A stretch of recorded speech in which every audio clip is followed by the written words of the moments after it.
नमस्कार दर्शकों, indigenous horse media में आपका स्वागत है। तीसरे और आखिरी भाग में वही टॉपिक पे बात करेंगे दिनेश जैन जी से। नमस्ते। नमस्ते सर। नमस्ते। मारवाड़ी शोज जो होते हैं हाँ जी। वो होते हैं किस लिए कि ब्रीड जो जो कैरेक्टरिस्टिक है, हाँ, कायम रहे मतलब हाँ हाँ। वो कायम रहे, हाँ, ब्रीड बरकरार रहे, सॉरी कैरेक्टरिस्टिक्स बरकरार हाँ। रहे।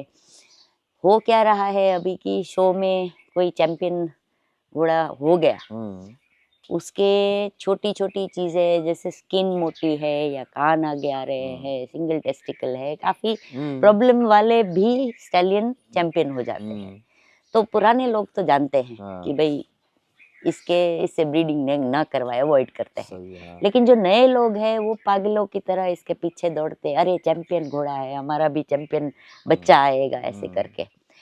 तो इसके बारे में क्या कर सकते हैं? एक्चुअली अभी क्या मतलब मैं जो सोचता हूँ क्योंकि मुझे रिंग में लगाने का तो मेरे को पर्सनली शौक नहीं है, मगर मैं रिंग में जाता हूँ इसलिए कि लोग मिलेंगे, अच्छे घोड़े देखेंगे।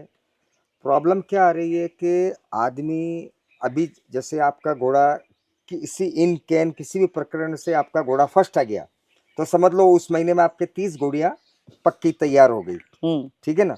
जो घोड़ा रिंग में नहीं आया कितना ही अच्छा हो उसका, अब उसके पीछे बहुत सारे रीजंस है कि वो क्यों फर्स्ट आ रहे हैं। हम्म। पहला, ह्यूमन नेचर है। मेरे यहाँ से ब्रीड हुआ तो 25% नंबर तो मैंने उसको वो दे दिया, या मेरे द्वारा बिकवाया गया घोड़ा है 25% वो दे दिया। बराबर। 10-20% हो सकता है वो घोड़ा ठीक हो हम्म। वैसा, हम्म। मगर हुआ क्या कि 50% नंबर तो उसको मतलब व्यवहार में मिल गए। तो उससे जो बेटर घोड़ा है, या जो उसका हो सकता है मालिक अप्रोच वाला नहीं है, या हो सकता है कि वो किसी बहुत किसान के पास है या बड़े आदमी या बड़े हाँ। जो जजिंग करते हैं उनके द्वारा नहीं बिका गया है, हाँ। तो ऐसे कारण है। मगर एक मेरी पर्सनल चॉइस के नंबर अलग हो सकते हैं, क्योंकि हर आदमी की एक चॉइस होती है। आज जज बनता कैसे, एक्चुअली बनता कैसे कि कोई बंदा घोड़े रख रहा है, मतलब होना वही चाहिए। हम्म। फिर उसने घर में इतने अच्छे बच्चे पैदा किए, हो सकता है उसने रिंग में लगाए हों ना लगाए हों, मगर उसने कहीं सेल किए और वो जज नहीं था और वो उसके बच्चे फर्स्ट सेकंड में और बहुत सुंदरता में और आगे आते रहे। फिर लोग उसको पूछते हैं भाई यार ये बंदा बहुत अच्छी ब्रीडिंग करता है, इससे न कराना। मगर बाद में क्या होता है कि वो आदमी का ह्यूमन नेचर होता है कि हम्म। चलो अब तो मैं नाम हो गया मेरा, हम्म। अब तो मैं जो घोड़े को चाहूँगा फर्स्ट। फिर जित कभी जब कोई खरीदने आ जाता है उसको बोलता भैया ये घोड़ा मेरी गारंटी फर्स्ट आएगा। हम्म। अब अगर मेरी गारंटी, या तो मैं उस रिंग में जज हूँ या नहीं हूँ, मगर मेरा मेरे से जो मेरा चेला है या मेरे से इन्फ्लुएंस में वो हाँ। आदमी जजिंग कर रहा है, हाँ। उसको मालूम है यहीं से ये घोड़ा गया है, तो उसको नंबर देना। तो उस कारणवश से घोड़ों पे जो ओरिजिनल ब्रीड है, हम्म। घोड़े आप किस तरीके के ब्रीड कर रहे हो। एक घोड़ा आप ब्रीड कर रहे हो कि जो प्योरिटी में बहुत क्लोज है। बराबर। आप प्योर मारवाड़ी किसी को नहीं बोल सकते हो, मगर क्लोज टू द ब्रीड। हम्म। एक लोग वो ब्रीड कर रहे हैं कि चैंपियन का बैठा है, इतनी हाइट ले ली और ये अच्छे पैसों में बिक जाएगा। आज क्या होगा, बहुत अच्छा घोड़ा है, हम्म। बहुत सुंदर घोड़ा है, हम्म। और उसको कोई फोन करेगा भाई साहब ये घोड़ा किस लाइन का है, मैं बोलूंगा हमारे इधर एक बहुत अच्छा घोड़ा है उसका बच्चा है। हम्म। अब उसने फोन कैसे किया कि वो फोटो देख के उसको बहुत अच्छा लगा, मतलब उसमें सब कैरेक्टरिस्टिक्स अच्छे हैं। मगर जब एक हमारे इधर एक लोकल घोड़ा है उसका बच्चा है, तो वो आपको वापस डबल फोन नहीं करेगा। ठीक है ना। एक फोटो अच्छा आ गया कि किसका बेटा है, कि ये 5 जो घोड़े नामी है उनका बेटा है, तो वो आदमी आपके पीछे पड़ हाँ। जाएगा। हाँ। तो होता क्या, उसमें बहुत सारी वो माइनस जो पॉइंट्स है वो देखते नहीं है। हम्म। तो आदमी फिर क्या सोचता है, कुछ जैसे आज मैं हूँ, मुझे जो पर्सनल मुझे मालूम है ये क्लोज टू ब्रीड है, वो ब्रीड मैं कर रहा हूँ, मैं लोगों को दिखाऊंगा भी नहीं, मैं कहा ये ठीक है मेरी पर्सनल है। मगर मुझे मार्केट के लिए भी ब्रीड करना है हम्म। कि उसमें हाइट चाहिए, उसका स्ट्रक्चर चाहिए, ऐसा चाहिए, तो बिक जाता अच्छी कीमत में। तो लोग क्या है, वो चैंपियंस के पीछे भागने का रीज़न सही है। अभी मैंने सडनली एक घोड़ा देखा है हम्म। जो बहुत अच्छा घोड़ा, no doubt, no, hmm. But ही वो अभी उसके वो जब वो 4 शो में पहले नहीं जीता ना, उसके पहले उसके लिए कोई नहीं पूछ रहा था हम्म। हम्म। कि उसकी क्या फीस है, क्या नहीं क्या है, है? क्या नहीं। मगर ये 4 शो में जीतते ही मेरे को लोग बोले, दिनेश जी आपके वो मालिक मिलने वाला ना यार, वो भी 1.5 लाख फीस करती, थोड़ा कॉल करो ना, 1.25 लाख में हो जाएगा क्या। तो आप समझ लो वो क्यों कि वो जीत गया है। हाँ, घोड़ा अच्छा है, मगर आप तो एक शो में जीतने का मतलब आपके पास 30 नई घोड़ियां आ गई है, और कवरिंग फी भी बढ़ा देते हैं। बढ़ा देते हैं, लाख की 1.5 लाख और हो सकता है वो घोड़ा आपकी घोड़ी के लिए अच्छा नहीं हो, हर घोड़ा हर घोड़ी के लिए अच्छा नहीं होता है। सही है। तो एक्चुअली ये थोड़ा ज्यादा हो रहा है।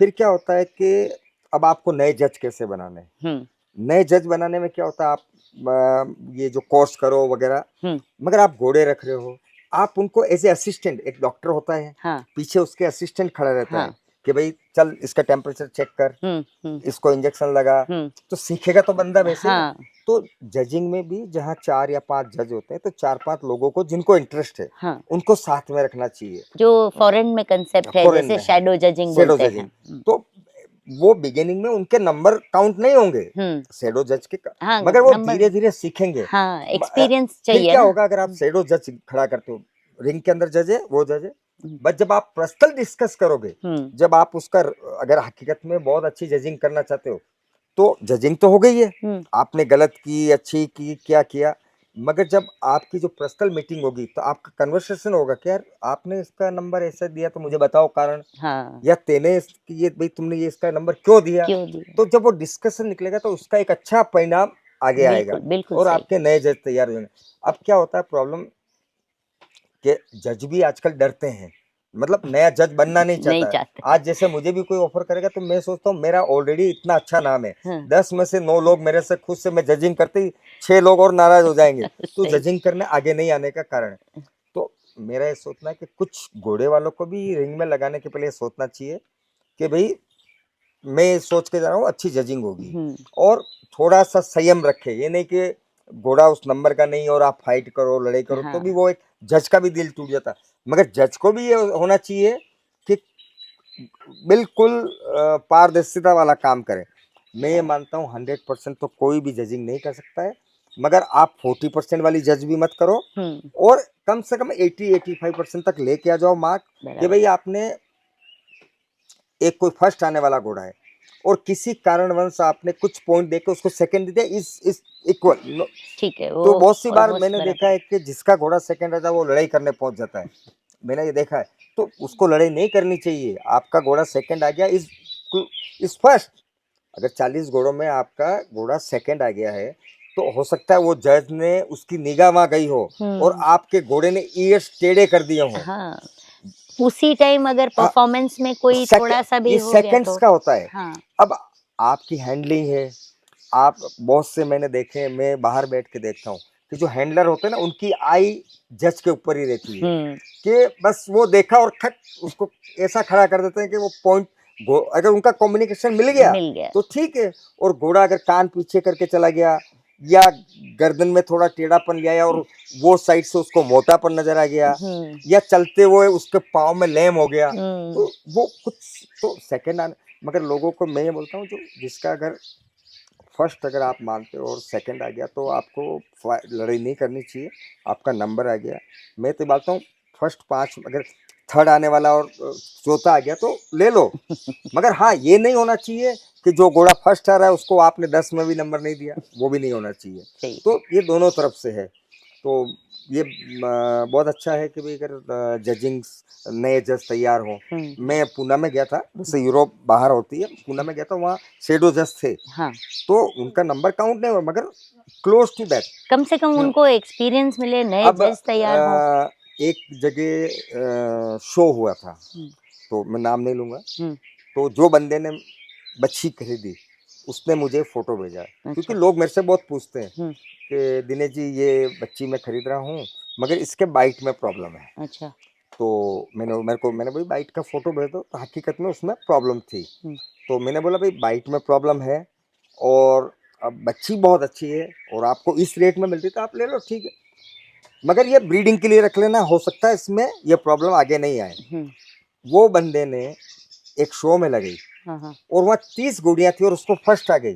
तो मैं इतना मतलब मैं वहाँ था तो मुझे बुरा लगा, और हुआ क्या, वो घोड़ी को मतलब वो जो पहनाना था ना वो भी मुझे इनवाइट कर दिया। अच्छा। तो अब मतलब फिर मैं नहीं गया। हाँ। मैंने बोला नहीं नहीं मैं नहीं आता हूँ, मैं ऐसा, क्योंकि मुझे मालूम था कि वो बाइट आउट है। हाँ। और तो इतना तो आपको नहीं करना चाहिए। अभी जैसे एक जगह शो हुआ था, तो मेरे एक फ्रेंड का घोड़ा है, मैं उसको बचपन से देख रहा हूँ, हम्म।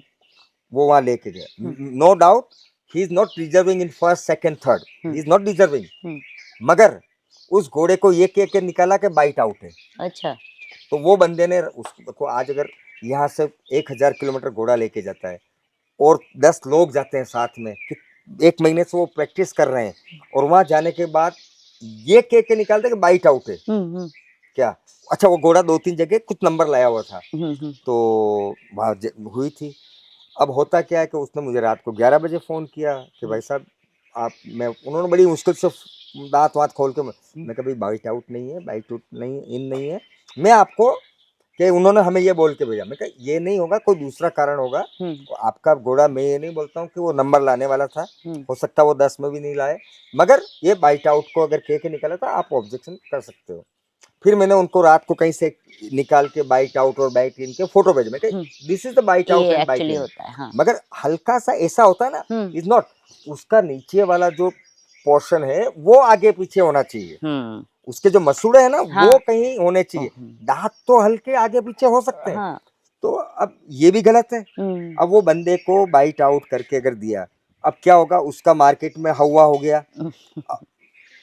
भाई आप कहीं ग्राउंड के अंदर खड़े होके बोला आपका घोड़ा बाइट आउट है, तो वो तो दुनिया जान गई। अब आप हर किसी के घर पे बोल थोड़ी बोलो, देखो मेरे दांत, देखो देखो मेरा बाइट आउट नहीं है। तो ये भी नहीं होना चाहिए। तो जजों को भी ध्यान रखना चाहिए। और मतलब मैंने वो मालिक को जरूर बोला, मैंने कहा भाई ये मैं नहीं कहता हूँ तुम्हारा घोड़ा फर्स्ट सेकंड या थर्ड वाला था, मगर ये है कि वो बाइट आउट नहीं है। क्या ये ऐसे भी होता है? तो जजों को भी ध्यान रखना चाहिए। और इसी इसी कारणवश जो ओरिजिनलिटी थी घोड़ों में, हाँ, वो खत्म हो रही है। खत्म होती है। क्योंकि अभी क्या है, हाइट चलो होना चाहिए, कोई बात, नो डाउट। आज मैं भी हुआ, अगर 64 से अंदर का घोड़ा होगा तो मैं ब्रीड नहीं कराऊं, 60 का घोड़ा होगा तो नहीं कराते लोग, कि भाई मार्केट में नहीं बिकेगा। मगर उसके साथ उसके कैरेक्टरिस्टिक खत्म नहीं होने चाहिए। हाँ, एग्जैक्टली। आज कुछ घोड़े मैंने देखे, मैं नाम नहीं लूंगा, वो 68-70 इंच के, बट टोटली उनका जो ब्यूटीज है ना वो खत्म हो गई है। मतलब उनका जो इतना बड़ा हो गया, उनके कान कैसे दिखने लग गए, उनका पुट्ठा अलग दिखने लग गया। अगर आप उसकी गर्दन वाला हिस्सा हटा के उसका फोटो किसी को बोलोगे तो वो बोलेगा ये तो थोरोब्रेड लग रहा है। अभी मारवाड़ी को लोग कैसे पहचान रहे? खाली कान से। उसकी दूसरी चीजें नहीं देख रहे कि उसके साथ में बहुत सी चीजें होती है। उसका सामने का फेस होना चाहिए, उसकी आंख कैसी होनी चाहिए, उसका जो कैसा होना चाहिए, उसका पाँव का पोजीशन कैसा होना चाहिए, पीछे का जो पुट्ठे का भाग आता है वो मारवाड़ी का कैसा होता है, थोरोब्रेड का कैसा होता है, मगर वो अलग चेंज हो रहा है। नो डाउट अभी जो घोड़ों की देखभाल हो रही है, मैं मानता हूँ 1 से 1.5 इंच वो फूड, उसकी एक्सरसाइज, उसके देखभाल से वो बढ़ रहा है 1 से 1.5 इंच। मगर 70 इंच होने के बाद अगर वो ब्यूटी खो रहा है तो इट्स नॉट गुड। जैसे आप देखो, आपका काठियावाड़ी घोड़ा है, मैंने 4 या 5 स्टड फार्म देखे, वहाँ बहुत अच्छी तरीके से उनका पुट्ठा देख लो तो बहुत वेल मेंटेन, ठीक है ना। एक जगह काठियावाड़ी जहाँ देखे हैं वहाँ उनकी रिप्स नजर आ रही है, उनकी कंडीशन सही नहीं है। अब होता क्या, दोनों काठियावाड़ी, इवन वो दुबला वाला बहुत बेटर होगा, मगर उनकी देखभाल अच्छी नहीं है।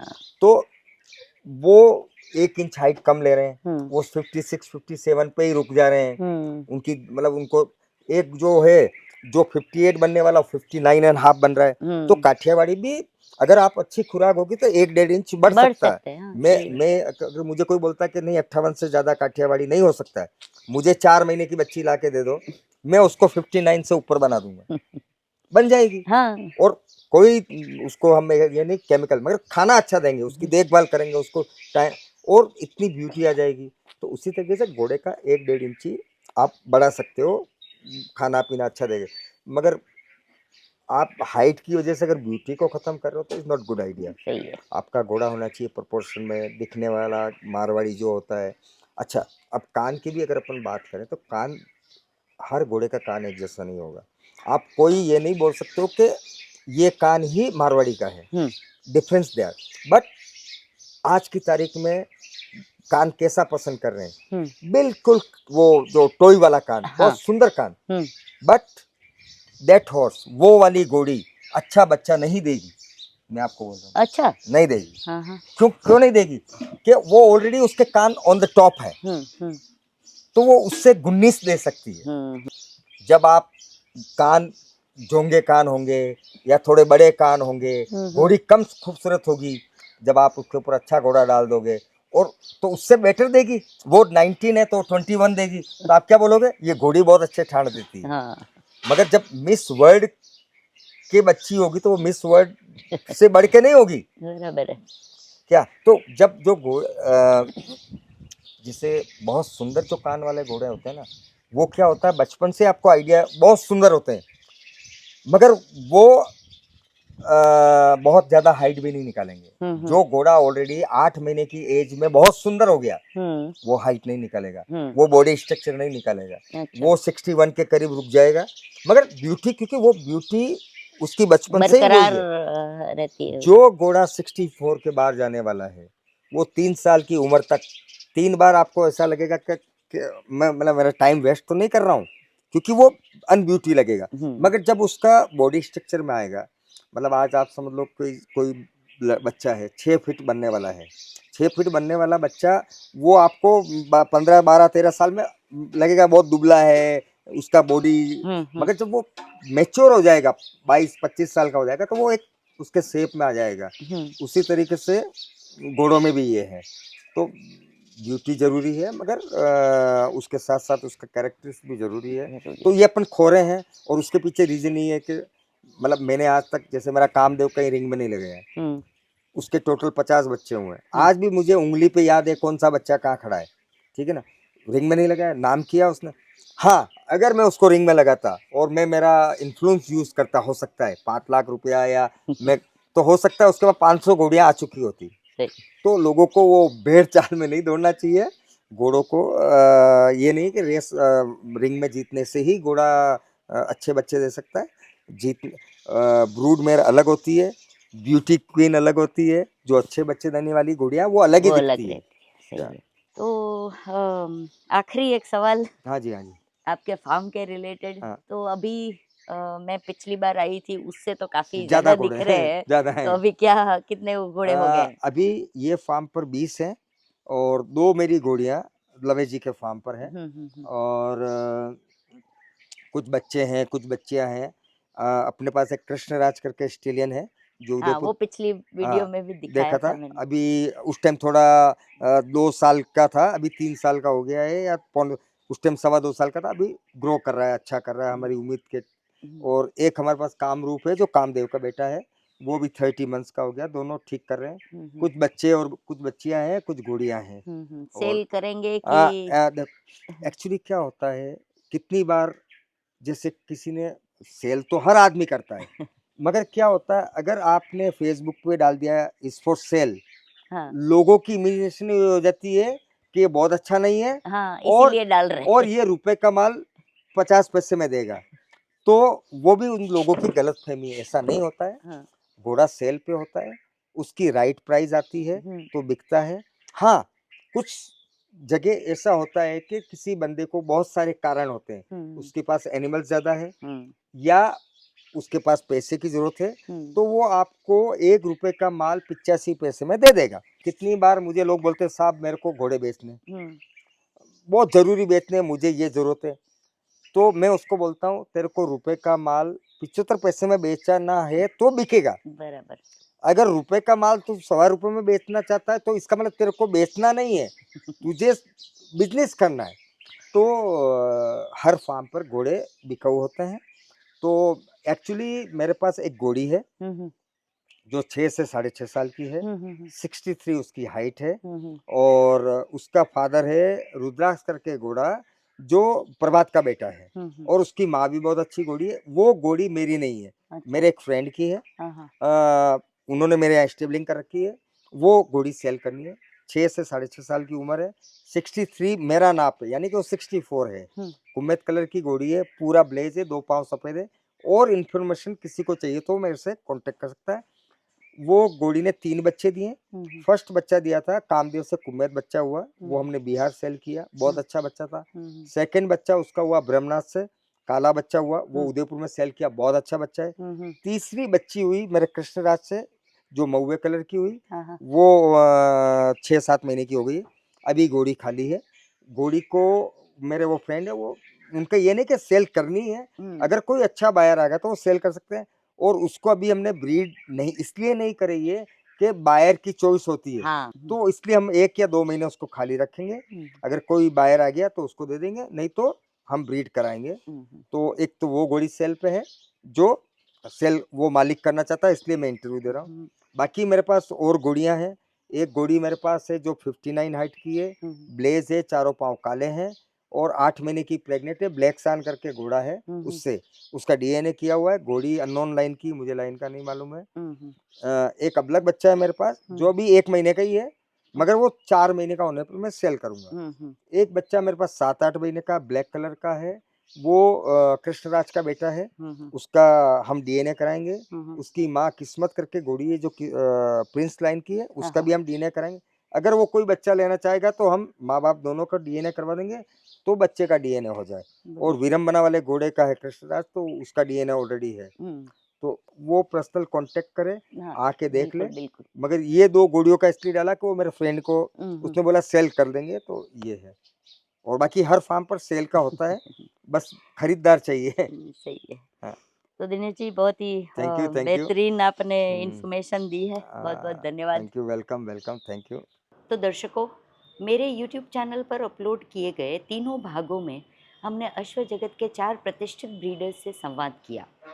इस चर्चा से जो निष्कर्ष सामने आता है वो है, 1, कॉम्पिटिशन्स की जगह केवल मेले का आयोजन अधिक उपयुक्त रहेगा, जहां अश्वपालक अपने अश्व लेकर आएं और खरीद बिक्री की प्रक्रिया सहज रूप से इन मेलों में संपन्न हो सके।